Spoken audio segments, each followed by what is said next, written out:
Welcome, welcome, welcome, everyone, and good evening. Welcome to a new edition of Remixing Politics and Culture with me, your host, Pam. I am a public relations and marketing professional who happens to have a passion for social justice, voter advocacy, and culture.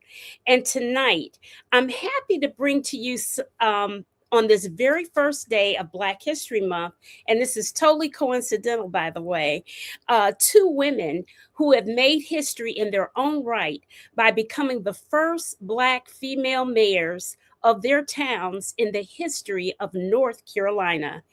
Even in this most peculiar political climate, as North Carolina is the only state in our union that does not have a budget, and the madness that is going on in Washington, D.C., the people of their towns of Carborough, North Carolina, and Zebulon, North Carolina, chose them to lead their local government forward. Their constituents didn't select them because of any DEI or affirmative action or any such thing. They were chosen decisively because of their leadership and their competencies. So, without further ado, let me introduce you to these women leaders. First up, I have Mayor Barbara Foushee. Barbara Foushee is the mayor of Carborough, North Carolina. She is the first Black woman for the town as the town's mayor in its history, and the second Black person to serve in that capacity. Prior to becoming mayor, Barbara was elected in 2017 in a municipal election on the Carborough Town Council. And she remained in that position until she was elected as their mayor in 2023. She is a dedicated public servant, having served in numerous boards. We'd be here all day if I listed all of them. She's served on the Carborough Human Services Advisory Board, the Orange Water and Sewer Authority Board of Directors, the Affordable Housing Advisory Commission, and so many others. Her community service extends to her sorority and mine as past president of the Zeta Phi Beta sorority, Eta Phi Zeta graduate chapter. She's also served as co-chair of the Community Action and Political Awareness Ministry at First Baptist Church in Chapel Hill. She has served in leadership in the Chapel Hill Carborough NAACP. And during the daytime hours, if you can believe there's any daytime hours left in her busy schedule, Barbara is the senior technologist in a molecular oncology laboratory in Research Triangle Park, and has spent her career working in clinical laboratory services. Welcome back to the show, Mayor Barbara Foushee. Hello, Pam. Hello, and I appreciate the invitation and the opportunity to be on the show this evening. As you said, hey, we're all snowed in. All right, we're all snowed in. We're warm and cozy, and so this is a great opportunity to spend some time with you. Thank you. Wonderful. And I see we've got some, we got some people saying hi to us. I'm going to put all of those up after I introduce our next guest. Next, I have Mayor Jessica Harrison. She too is a dedicated public servant and civic leader. Jessica was appointed to the Board of Commissioners in Zebulon, North Carolina in February 2022 and was subsequently elected by her community in November 2023 as a commissioner. In November 2025, she moves quick, y'all. She moves quick. She then won the mayoral race in Zebulon, becoming the first Black woman in their history to serve the town in that capacity. Jessica has been recognized for her strategic leadership, commitment to inclusive governance, and advocacy for policies that strengthen families, for economic development and youth engagement. Beyond her local government role, Jessica has served as regional director for the National Black Caucus of local elected officials and as Assistant Secretary for the North Carolina Black elected municipal officials, demonstrating her influence at both the state and national levels. Jessica is an entrepreneur, founder of She Is Me LLC, of which she helps women overcome stereotypes to reach their full potential. She and her husband operate the Harrison Institute, a nonprofit leadership development firm. Jessica is the proud member of Zeta Phi Beta Sorority Incorporated. You see a thing going on here. She is a member of the Franklin County chapter, and she also serves, should have mentioned this even first before that, serves as care pastor along with her husband at Life Worship Center in Raleigh, North Carolina. Welcome to the show, Mayor Jessica Harrison. Thank you. I'm so excited to be here. Hey, Soror Mayor. Hey, Soror Mayor. Hey, and Noemi Lujan, she's a soror. And Loretta Thomas Walker, she's a soror. Okay. And Latrice Davis. Latrice is a fierce politico in New York City. Mhm. Elise is a soror. Katrina is our soror. Okay. And Dawn Daly Mack, she is one of our great advocates and nurses, health practitioners in rural North Carolina. And I don't know who this is, but good evening to you, Deb Love, 1960. That's my aunt. Oh, Hello, that's your she's aunt. watching. Okay. All right. Hey, Auntie.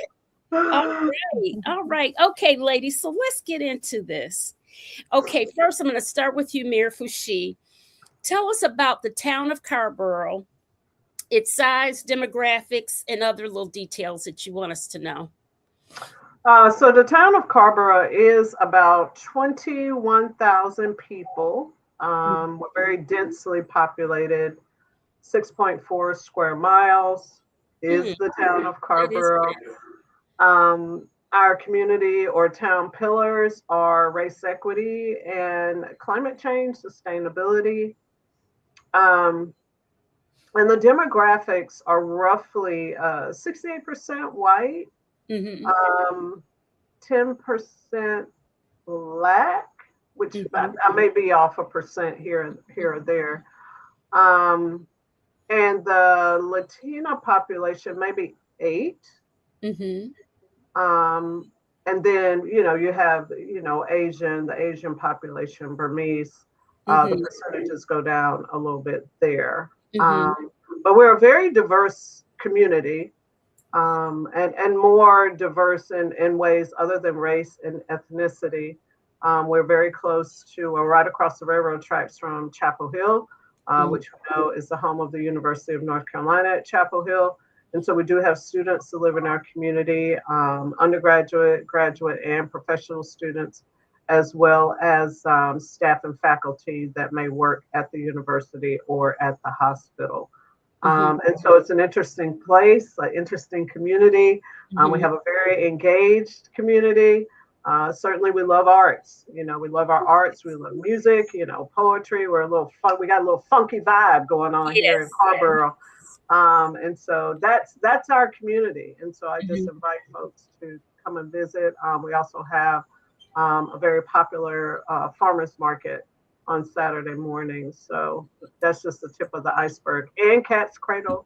Don't forget about Cat's Cradle with the music.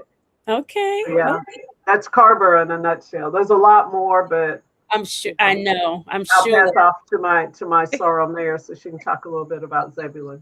Yes. So, Mayor Harrison, tell us about Zebulon, North Carolina. I don't know much about Zebulon at all. Shame on you, Pam. Shame on you. And I'm telling the truth. Well, Zebulon is the second fastest growing municipality in North Carolina. Really? So you should definitely know about Zebulon. It's a boom town. It is. Oh. We are growing. We are growing. You know, I am a native of Zebulon, so I've been here pretty much my entire life, except for when I left for college and went all the way down the road to Rocky Mount, which is about 45 minutes away for college. But, you know, Zebulon is a growing community. We are knocking right on the 15,000 population.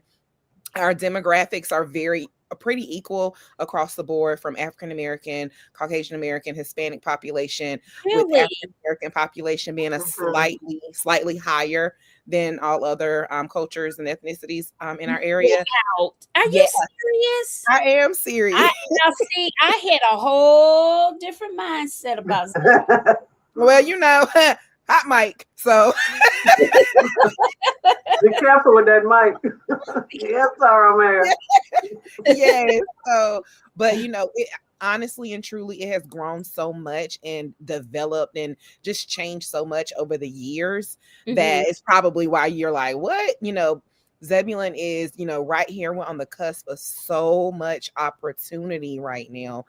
We recently, while our, you know, the Mudcats did leave Zebulon, we are now, our big 5-county stadium is now owned by Capital Broadcasting Company. You know, they're owners of the Durham Bulls, so we're really excited to have them in our community.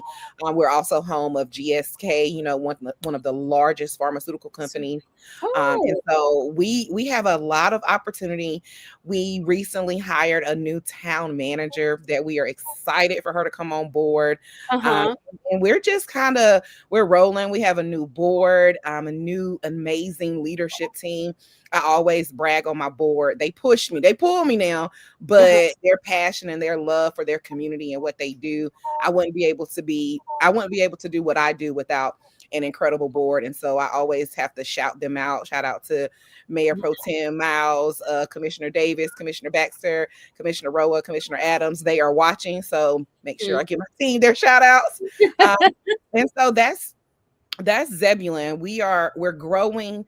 We are being strategic about our economic growth, our residential growth, and we're just here, you know, to make sure everybody in the world knows who Zebulon is. Okay. Wow. You know what? I tell you, I learned so much doing this show, and you have totally blown my mindset about Zebulon. You really have. You really have. So, Mayor Foushee, how in the world did you get from doing molecular oncology science, being in the lab, to deciding to get involved with politics? Oh boy, that story. So, as you read a little bit of my bio earlier, I've always been really involved in the community with various organizations and, you know, different activism efforts, and I've lended my voice to many causes across our community and across the county, Orange County. So there was a council member, African American female, who had a life change, and she invited me to coffee. And you know, she asked me if I would consider running because the life change was going to take her across the country. And she asked me if I would consider running, and I was like, "Who, me?" I said, I mean, I like what I'm doing, you know, out in the community, right? This elected thing, you know, it's a little bit different. She was like, "You'd be great at it." She said, you know, I would help you campaign, get your campaign started, you know. And so after that conversation, of course, I came home, you know, and talked it over with my husband, who is a former elected official in the town of Carborough. And, you know, he was looking at me. He was like, "Well, why not?" And I was like, "Say what now?" You know, so, you know, it was off to the races in 2017. I ran my first campaign, was very successful campaign, ran for re-election in what would it be, 2021 during COVID, was successful again, and ran my first mayor's race in 2023, you know, which is pretty great. Elected as the first Black woman mayor for the town of Carborough. And what I'll say about that, you know, people often talk about it. I don't talk about it because I look in the mirror and see who I am every day. So I don't talk about it. I just say I don't want to be the last. Right. Don't let me be the last one. And of course, I was reelected in the municipal election in November of last year. So long story short, it was not on my bucket list, but it really gave me a deeper understanding about how local politics work, Mm-hmm. how your community is laid out, Mm-hmm. how we get to these decisions, a lot of bureaucracy, a lot of red tape. And sometimes community members think that we can do things that we actually cannot do. Mm-hmm. So it's been a steep learning curve, and also some surprises along the way. And one thing that I am very concerned about on this elected journey is the erosion of municipal authority from our North Carolina General Assembly. I'm really concerned about that. And there's every now and then, something will happen and it's just be like, oh, okay, so we no longer can do that, or we're not in charge of that, or some ordinance will change. So, you know, um, as local elected officials, we do follow the statutes, the North Carolina General Statutes, and that's your North Carolina General Assembly that's governing all that. But I digress, from that. I've told you my story, so let's go to Sarah Mayor Harrison, because I was getting ready to go somewhere else. Look, I was tagging you in. I was like, come on, Sora, come on back. Come on back. I was going way out there. She knew it too. I was like, let me come on back. I saw it in her eyes. Listen, I've spent enough time with my soror that I could tell it was coming. It was coming. But I'm proud of you. I'm proud of you for digressing. See, it's all about growth in this profession. Thank you for that. I will say, as we talk about General Assembly and the erosion of our municipal impact, I am so fortunate and grateful that our legislator that covers Zebulon was the former mayor. He was a former mayor, and so he understands the impact of local government and what it takes to make the decisions we make. So shout out to my friend and mentor and frat, James Robertson. Okay. Okay. I didn't know he was our frat. He is. He All is. right. He's a great guy. He has mentored me. He actually is it's so funny because this question that you're asking. I met James probably many years ago when I was still in higher ed. I was a higher ed professional before coming into politics. And I remember the university that I worked at had a partnership with his school. And so I was there and we started talking, and he was telling me I'm the mayor of Nightdale. And I was like, what? And he said, we need more women in politics. And I was like, all right, hope you have a great day. See you later. And quickly left his office. Okay. Right. Never had that conversation again. Did not follow up. Did not want to speak to him anymore on that topic. Fast forward to 2 or 3 years later, I was sitting on my mom's front porch, and my mom lives, where the historic Red Line. She used to live on the Red Line in our community, right? And so there was this guy. Shout out to the guy. He'll hear his name in a second. And he was walking down the road and he was campaigning. And I looked and I was like, what is this? Like, he over here across the tracks walking down the road. And I'm like, sir, what's going on? But when I started talking to him, his Commissioner Miles, and I was like, what are you doing? And he was like, I'm running for commissioner. And I was like, what is that? Now, understand, this was in 2021. Okay. I was like, what is the commissioner? I have no idea what you're talking about. I've seen it before, seen some pictures, but cool, whatever. And so he was like, I'm running. He ended up winning. And when he won, I was like, congratulations. But he explained to me what it was. And maybe like 2 weeks later, I'll never forget, it was December 17th of 2021. I know the date.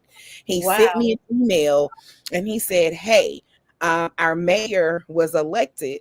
And so there's an open seat on our council. You should apply. There's an application process going on out, and we're going to be making an appointment. You should apply. Ladies, let me tell you something. I don't know if I have ever filled out an application so quick, but I was just like, let me just do it because cool. Put some thought into it, but I just filled it out. Fast forward, 6 applicants came up for the appointment. 2 of them were nominated. there was a two-way tie. The mayor broke the tie, and I won the seat. And I was, that's literally how Wow. it happened. And I will never forget. I remember just being like, wow, this just happened. And so it was just an incredible opportunity for me to come and have a seat at the table. As you know, Sora said, being in the at the table gives me the opportunity to educate some of us, or those of us who've never really been invited to the table. And so I remember being in you know, just kind of overwhelmed and thinking like, what have I gotten myself into? Like, this is crazy. And I was feeling so anxious. And people kept, you know, saying, oh, you're going to be fine. You're going to feel like you're drinking from a fire hose, but you're going to be okay. And I remember I started feeling it. I was like, okay, I'm in over my head. I will never forget the day. Soror, you may or may not remember this, but I'll never forget the day I walked into a room. There was a conference in Wilmington, and I walked into this room, and everybody in the room looked like me, and they were all elected officials. And in that moment, something settled in me. I walked into the North Carolina Black elected municipal officials meeting, my first time being at a conference. And when I walked in that room, in that moment, I was like, no, I can do this. No, I can do this. And so the next time someone said to me, it's all right, you're going to feel like you're drinking from a fire hose. I said, but you know what? At least I won't be dehydrated. And no one has said that to me since. Yeah. So you really got into it literally by accident. Yes, I mean, I tell people all the time. Yeah, I stumbled into it. Stumbled into it. Yeah. I'm gonna, there's a deep question in the chat, but I'm gonna go on to my next question and then we'll pick that one up in a minute. Okay, so even though both of you are relatively new at your job, Mayor Foushee, you're on your second 2-year term. Do you all, and then of course you, Jessica, this is your first term. Do you all have any potential proteges in the making, or any people that you are eyeballing and saying, you know what, that person, male or female, that person should think about public service in politics, or somebody that you even think of, well, maybe I might mentor them or something? And I'm asking this question because what we see on the national level, when you see Eleanor Norton Holmes, I think that's her proper name, 88 years old, running for re-election, and then she pulls it back and realizes, I'm like, I love her, but why even put it out there? Where is her protege? Where are the proteges that she would have had mentoring along and somebody to take her place? You see what I'm saying? And I guess I want us to look, all Black elected officials, all women, whatever, to think that way. Think of who you're gonna bring up with you, you know. You got any thoughts about that, Barbara? Any thoughts? Go ahead, Mary Harrison. Go ahead. No, I was just gonna say, you know, for me, there is not one particular person. My goal is to mentor and be inspiration for every little Black and brown girl that wants to be a leader, that wants to, you know, I have a daughter. My daughter is 8. And so my goal is to ensure that she knows it's possible. I am extremely big on ensuring that our youth and especially our youth that are in underserved, low income level in the demographics, or in those parts of the community or any community, I want those girls to know that they can do it, that you can overcome, that you can be a leader in the same community that made or broke you, whichever, you know. But my goal is to ensure that no matter where they come from, that they know that they can do it. And so I don't have any one particular person or two particular people. I have a whole lot of them that my goal is to bring them up so that they know that they can lead in their community. What about you, Barbara? You thought, is there anybody you've been looking at or eyeing? You don't have to say their name or anything, but if you is that something that you think about on the regular, like, who else? Almost constantly. Yeah, almost constantly. I'm headed towards a decade of elected service, and it was never intended for me to do this forever. There will come a time when I will pull back, and I won't run. I'll just make the decision not to run. But there is someone that I've been talking to, about potentially running. I don't know if it would be for the mayor's seat. It might be, a council seat. My sorrow mayor, Harrison, great minds think alike. Our service is, wrapped up in representation. It's wrapped up in inspiration. It's wrapped up in motivation. Because we weren't always at the table. Right. That's right. Because you still have folks that say, "Oh, you're the mayor?" Yes. Middleton-Foushee, how you doing? Oh, okay. It's good to meet you. It's that kind of, and that's why I just say it's okay that I'm the first, but please don't let me be the last. Now, the elected role is not for everyone. It's a different kind of arena. There's some strategy there. There's relationship building there. There's a lot that goes along with it. There's networking there, which is how me and Sarah Mayor Harrison met up. I believe we met up at a BMO summer conference, I think, for the first time. And, I always get excited when I win another Zeta. It was like, Sarah! I mean, this is what it is. But I don't want to digress again, but I'm just, as Sarah Mayor Harrison was saying about her council, I'm very proud of the council that I serve on. It's probably as diverse as it's ever been. You have 2 African Americans, you have 2 openly gay elected officials, and you have 2 Latina elected officials. And so, that diversity really matters, right? As far as, the train of thought about community issues, the connections in the community. Lived experience, moral compass. I mean, it's a very long list of why diversity is so important on local governing boards. I've always said, your local governing board should reflect the diversity of the community that, that they serve. I just don't, the homogeneous boards, I know that there are some, I am not criticizing, but I will say that my own personal belief is that the diverse board is absolutely. She froze up a little bit. The way to go. Okay, you froze up a little bit. The block froze up a little bit there. Something. Okay, Barbara, you there? Okay. That's okay. That's what Zetas do. We break the internet. Oh my goodness. Are we back? Not quite, Soror.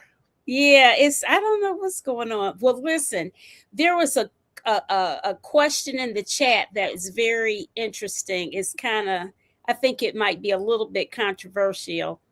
There she is. She's moving again. Barbara, you had froze up for a while. Okay. Yeah. Okay. I think I was done. Maybe that was a signal I was talking too long. Go ahead. Nah. Okay. This question from Sincere. Since I'm here, 1646. What are you all thoughts on North Carolina Dem chairwoman Anderson Clayton? She's been one of my great guests, withholding access to vote builder from state reps who oppose Governor Stein on any veto. So just for context, Vote Builder is that? Vote Builder is it's like a software that elected officials can use during election, or just, you know, during any kind of community thing, but typically when you're running a campaign. What I will say about that question is, you know, I would want to know what are her reasons, what are the solid reasons that she had before I was able to answer that question or comment on it. I haven't followed that as much, and so I will withhold from responding, but just so everyone knows what Vote Builder is, that's what it is. Mm-hmm. Yeah, Okay. thank you, Sarah Mayer. So I used Vote Builder recently for my campaign, but it was primarily used by our GOTV team to cut turf and for canvassing purposes to reach voters with Team Foushie's message. So I don't know much about this either. So withholding access to Vote Builder from state reps who opposed Governor Stein on any vetoes. So I do know there's a monetary value associated with Vote Builder. Uh-huh. And I know Democratic candidates, you know, I know have had access to it for, you know, for free. Those are the things that I know about Vote Builder. And so I don't even begin to know why Chairwoman Clayton would withhold access, you know, to Vote Builder from state reps who oppose Governor Stein on any veto. So I would not feel comfortable speaking on that until I would know more. Mm-hmm. Fair enough. Fair enough. Fair enough. What I had another question. Oh, okay. Here it is. Although both of you you've served on council, Mayor Foushee and Mayor Harrison, you served as a commissioner. Are there any surprises once you became mayor? Like all of a sudden the air shifted, the wind blew, and something happened, and it's like you just the other day. What happened? Did you see how both of us like fell out for a second? Like, we know. We both screamed a little bit. Oh, sorry, Mayor Harrison, you want to pop off or you want me to? It doesn't matter. Well, the question was, what was the question? I know. It flushed me. I'm flushed. The question, what had happened was, the question was, after you guys, you know, you had been, Mayor Foushee had been in town council. You had been as a county commissioner for your town commissioner. After you shifted and became mayor, did the air become rare up there as mayor? What had happened? What was the surprise? What happened? Yeah, I just laughed. What something must have. Oh my! You have to go ahead, Mayor. I don't even really. I will. Yes, it changed. It changed in a big way. Let me say this: coming from council to mayor is a learning curve for one. You know, people. So in our municipality, the mayor doesn't vote unless we're breaking a tie or something like that. And so a lot of times you have this this narrative that, oh, the mayor isn't that important because they don't vote. Let me tell you something. If you are a mayor that's actively advocating and getting your community out there, a mayor or a leader that wants to ensure that you're bringing the right resources at the right time to your community, then a mayor's role is essential. It is extremely important. You know, I'm making it my business to sit down with every single state, local, national, county representative that represents Zebulon, because I want them to know that Zebulon is at the table, that there are things that we need, that I want to build our partnership. And so being a mayor, honestly, someone commented and said it knocked the wind out of us. It really will kind of knock the wind out of you at first, and then you get to the point where you understand that it balances out, and you understand boundaries, you understand, you know, the requests, because like, you know, So our mayor said earlier, sometimes you get a lot of questions or a lot of things that we really have no control over. Like, Mm-hmm. and I think the majority, honestly, a lot of my week is responding to citizens, pointing them into the right direction, pointing them to the right resources, because it's something that we don't oversee, we don't do. And so pointing people to the right resources is one of the biggest things that I do. And that's why I believe that partnership is one of the most important things that a mayor can do, is build Mm-hmm. partnerships across the globe, honestly, because that's the biggest way that we can help our residents and our citizens, is by providing them with the right resources. Mm-hmm. Mm-hmm. What do you feel, Mayor Foushee? Yeah, so I concur with what Sarah Mayor Harrison was saying, particularly as it relates to the information highway aspect of the mayor's seat. I did a lot of it also when I was a council member. So the information highway is really important, but so is the relationship building, the Mm-hmm. community partnerships, kind of knowing who to go to talk to when you want to get something accomplished. So I view, my role as really big in relationship building, whether I talk or think the same way as the person that I might be speaking with is irrelevant. I think there certainly is opportunity to learn something from everyone that you run across. No matter how they're approaching you. So I'm in my second term as the mayor for the town of Carborough, and I think time commitment, boundary setting, things of that nature have been really critical Mm-hmm. for me, because I do work a full-time job out in RTP. The mayor's job is all the time. So, you might get a phone call during the day when I'm at the bench working, right? I might I get a was text, going to ask you get, about that.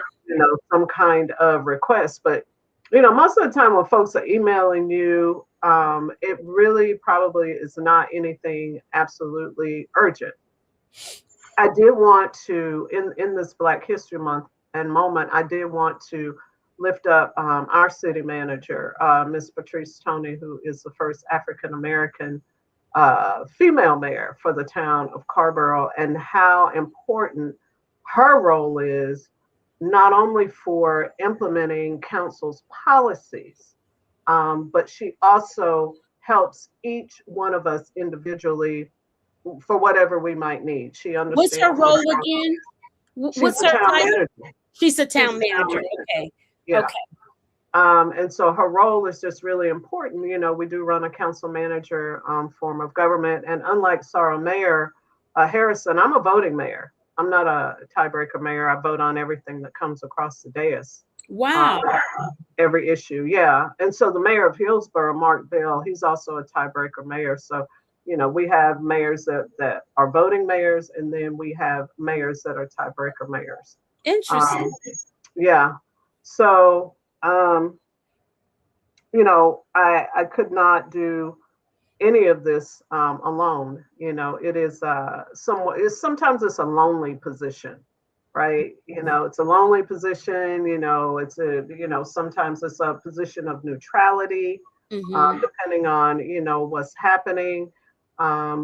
Sitting back at council meetings, making sure your colleagues get a chance to talk and not stepping out in front of them with whatever you may be thinking is always a really big thing for me. I'm usually the last one to comment on whatever is happening, and I don't want to tip the scale Mm-hmm. in the seat as the mayor.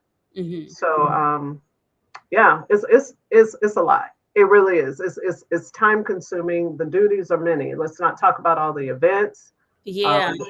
community events as well as town events, speaking engagements. Mayors are usually in high demand, and best believe your microphone is always hot. Always hot. It's always hot. Always hot. Yes. Mm-hmm. Mm. Yeah. Hot, Very hot. true. Right. Yeah. Stephen Valentine is a commissioner of Durham County. Mm-hmm. And so he's saying in here, I will check into why Anderson exercised this type of discretion. And then since I'm here, replied back. A little more context is Anderson Clayton is using it as a punitive measure against Dems who have taken a stance for their constituents that may go against the larger party line. Yeah, that's what I kind of was thinking in the backdrop, that maybe that was the reason that Chair Clayton may be exercising, I guess, obviously the right to do that. Mm-hmm. Yeah, but Yeah, I mean, I'm not going to speak on that anymore because I don't know enough about it. But right. this political landscape, Mm-hmm. is something that we can all speak on, in a very general way. And Mm-hmm. so the political landscape, sometimes it calls for us to do things differently, right? Because like Yes, this old stuff is not working. I'm gonna that's pop right. up over here and give them a new game. I Yep. mean, you know what I'm saying? So when I saw that, I was just like, oh, I said that's interesting, but um, different times call for us to react and Right. respond differently, right? And this is not normal times, No, that we are living in. So, absolutely not. And I can say that if anyone, since I'm here, if you would look at my listing of videos, check out her video where I had her as a guest. And I saw the whole thing. yeah, and you could pretty much feel her vibe about thinking, she's definitely an out of the box thinker. And Yes. she's definitely, I would say, being much more aggressive. Hmm. And she's doing like I would say she's doing like a Nancy Pelosi move. Mm. Yeah, like look, You know, look, Nancy Pelosi. look, let me get y'all all in information. That's just me. That's what Pam said. They didn't say that. Pam said that. That's my personal opinion. Right, right, Sarah Mayer. Right, Sarah Mayer. But it's just a different political landscape, and It we have is. to kind of govern ourselves accordingly. And I think it just makes people, move differently and think differently, and just Mhm. looking for ways to just kind of get ahead, right? Right. Just Right. so that's the kind of vibe that I'm feeling, from people, different Yeah, ways. Hmm. absolutely. So listen, as Black women in political leadership, what are your concerns, your goals, and desires for those women who come behind you? So I would say for me and my goals, I just want to ensure that anyone coming behind me understands the importance of the role, understands the importance of leadership, of strategic thinking, and of listening. We talked about, community and communicating with the residents that you serve, communication and listening, not only to the residents, but to your board.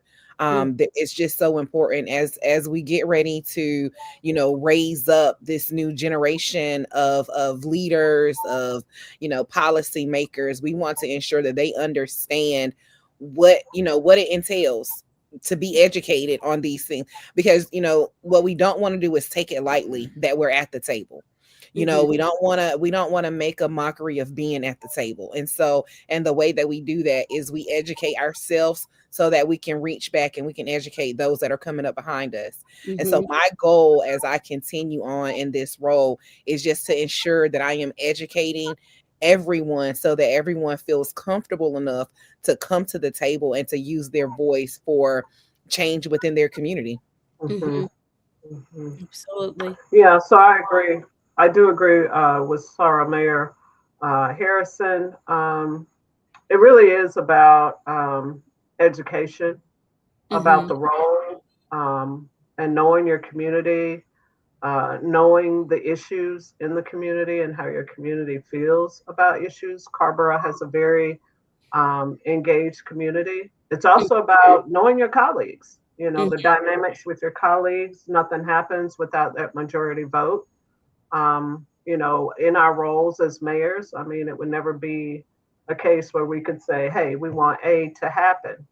Well, A was not going to happen without, without the votes of your colleagues. And I think building consensus on issues that's important. And sometimes all of that doesn't happen in the council chambers. Sometimes it starts, when two of you are on the phone and you're just like, hey, how do you feel about it? And how do you want to work through these kinks, with this particular issue?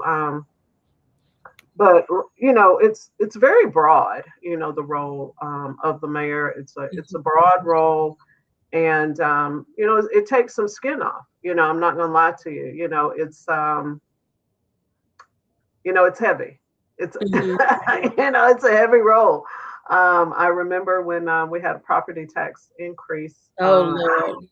Property tax increase this year. We have been running revenue neutral for a while, and there's just comes a time when there's a need for more revenue, and it's never going to feel good. And it actually happened to coincide with the Orange County property reevaluation, and so Right. it created some conversation around that, and I spent some time in emails with constituents, and having conversations, just kind of trying to explain the council's vote, for that property tax increase. And it wouldn't just be for that. That's just something that came to my mind. But I think it's also always important to be able to explain to constituents why you vote the way you vote.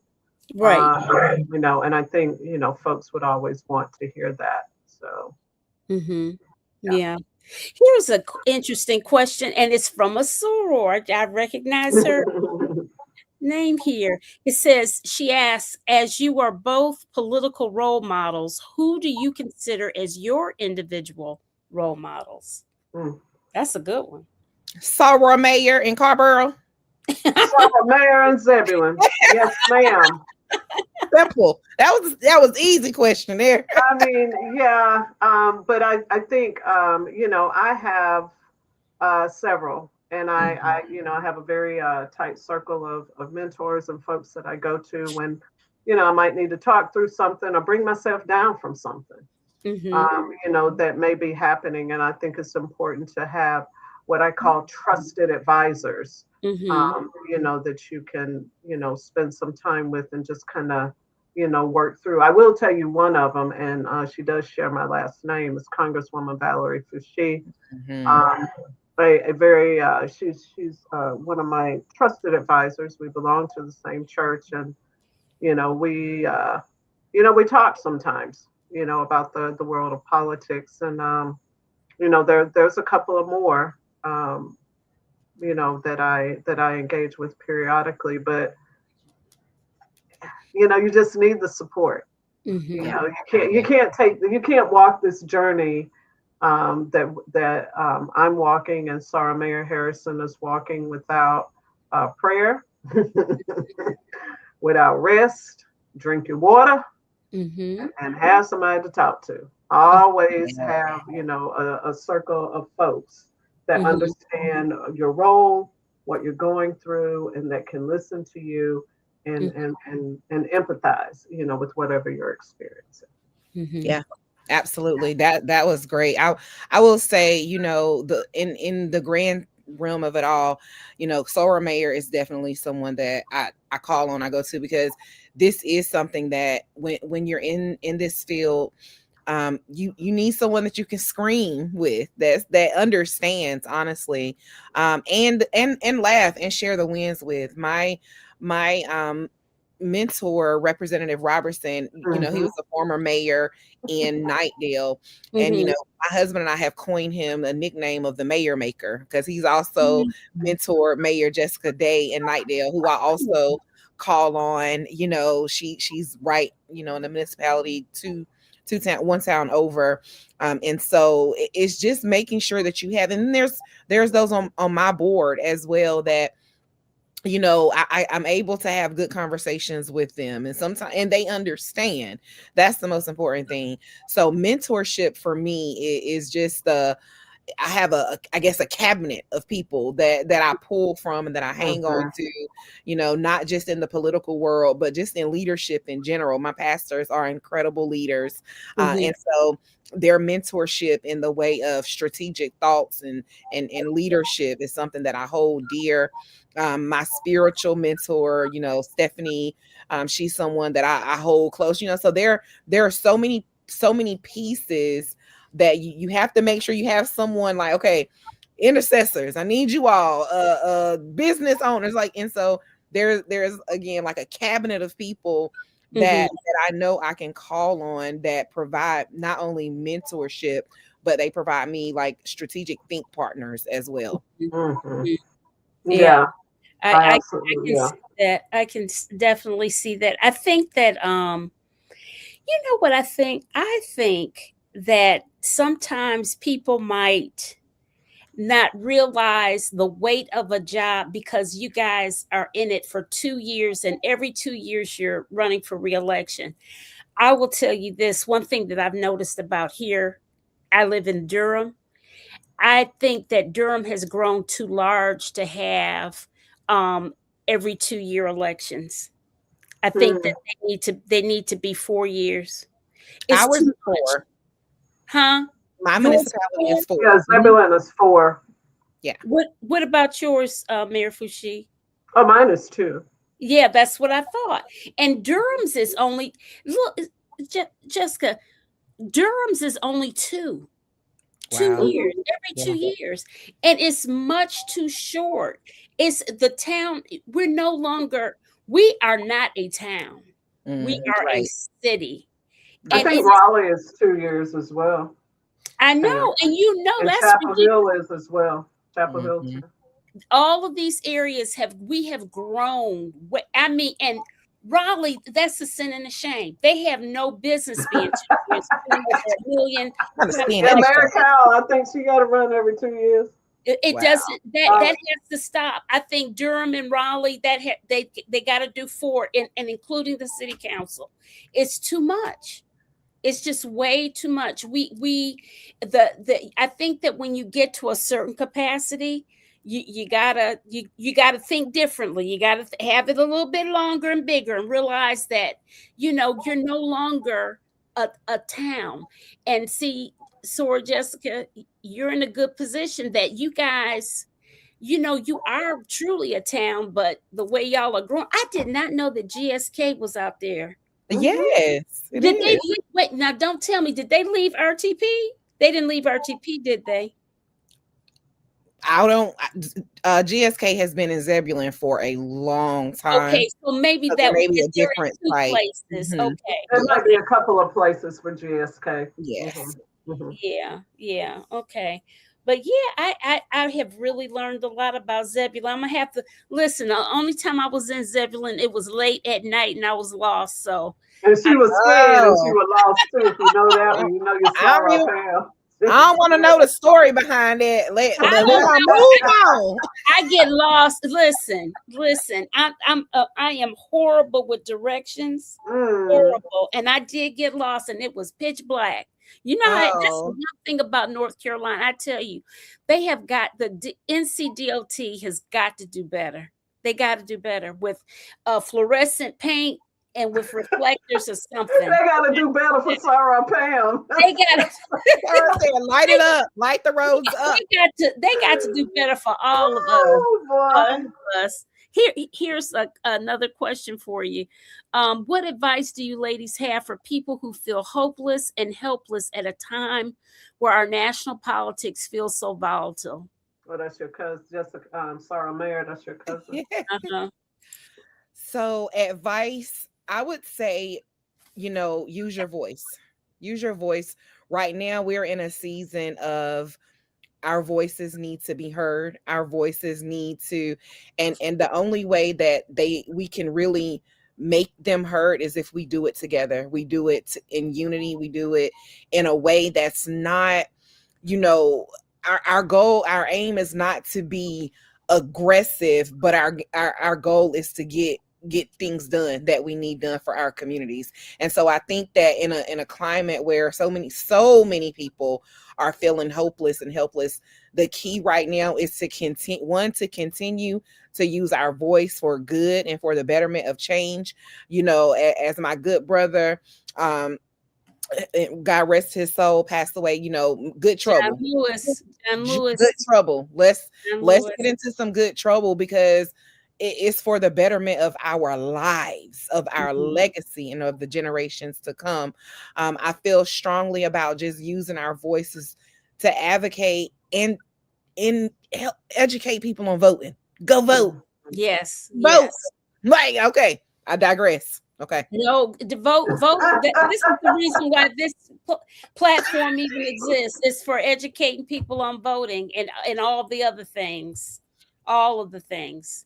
So Yeah. you have to vote. We have to vote. Yeah. Absolutely. Understanding the importance that, y'all, I won my election by 38 votes. 38. Wow. It was a 5-person. We had 5 people that were running for mayor in the town of Zebulon. And I won by 38 votes. So for everyone that thinks, oh, my one vote does not count, it does.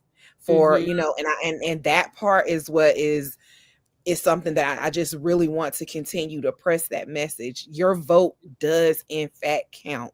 For Yes. someone that's sitting here that is now, and I'm grateful and humbled to now be a history maker by 38 points. And you know, and so I emphasize that so much because I want everyone to understand that voting, for me, like voting, this is our right. This is our right, and a right that people died so that we can have. Okay. Yes. And so exercising and educating people on what it means to go out and to vote is definitely one of the ways to do better right now. You have to do better. Primaries, local elections, All every the election is elections, important. all of the elections. Every one of them. Yeah, because one thing that we did learn in this whole era of MAGA, we learned how the school boards were being turned. We learned how all of the municipal elections were being flipped and politicized in the most bizarre ways of banning books and all types of things. So we have to pay attention to local, because all politics are local. They all are local, first and foremost. And we can't just get excited for when it's a presidential election, because the president does not determine when your trash gets picked up or how your sewer board works or any of those things, right? Any of those important things, really, on affordable housing locally and all of those things. So yes, thank you for saying that. That is very true. Local elections, I tell people all the time, your local elections are more important. You know, that's just me because I'm a local elected official, but I'm like, yes, these are the people that pick up your trash, that have something to do with the water. Like these local elections are important. very. Just as important, if not more, you know, and state and county, because sometimes these are the people that you are preparing to serve on the national level. So you got to get educated, and it's important to go out and to cast your votes. And I'm stepping off of my box now. All right. Any final words, Mayor Foushee? No, I would just follow up on what Sarah Mayor Harrison was saying about, educating the public and encouraging, folks to vote in every single election, vote at every level, vote every time there is an opportunity to vote. This is how we elect our leaders. I hope it's not likely to change, but you never know. But just get in the habit of voting. And this is a different season we're in. So I think, folks are tired, folks are feeling hopeless, as your cousin, Sarah Mayer, was saying in the question. But, I get up and do what I can every day. I probably rest more. I look a lot of times for things that pour back into me. I tell folks, I said, this will not be this way forever. If you can just wait it out, this too will pass, and we'll be turning, over another leaf. So I say that to people and try to keep folks encouraged. But I know it's hard. I know it's hard because it feels like the heavy foot is on us. you know, every day. But I also encourage folks to find some joy in your day. You You have know, to. find joy in life. You know, I Right. watch a lot, you know, at night, I ball up in the bed, you know, I look at TV shows and laugh and Uh-huh. till I go off to sleep. You Yeah. know, I spend time with my sorrows as much as possible. That's definitely a pour back, you know, all the time. Things that distract you, and don't watch the news all the time.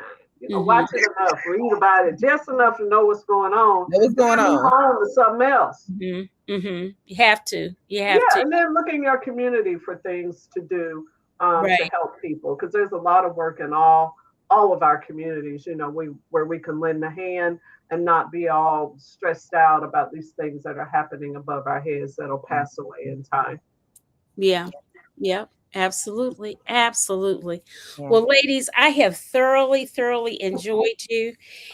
Uh uh Chat, you guys have been great. You guys have been fantastic with all of your comments and good wishes and good questions and good information too.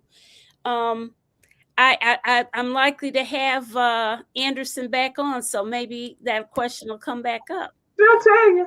I Yeah, tell you that. well, If you ask her, she's she'll gonna tell you definitely. exactly why she She did it. will. She She will tell absolutely you. will. Hmm. Yeah, no chaser. She just to come straight to the point. But Hmm. I'm just so, and thank you, ladies, for being my first show of Black History Month.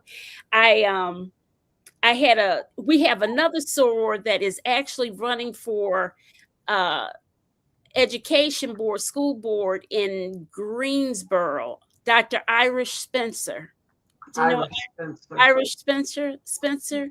I don't know Yes, her. she had a radio show called Wild Irish Rose. What? Uh-huh. Okay, Sarah. I On, was Irish Rose. it's Wild Irish Rose on North Carolina A&T's radio station. Yep, she Oh, sure You is. know, but you know these Sarahs, you know, they're creative now. You know, oh, look at her daughter. Oh, Hey. hey, hey. So Okay, this is our future. Thank you guys so much for right. tonight, ladies. Thank you, chat. Thank Thank you, you. everyone. All right, good night. Good Take care. night. Good Take night. care.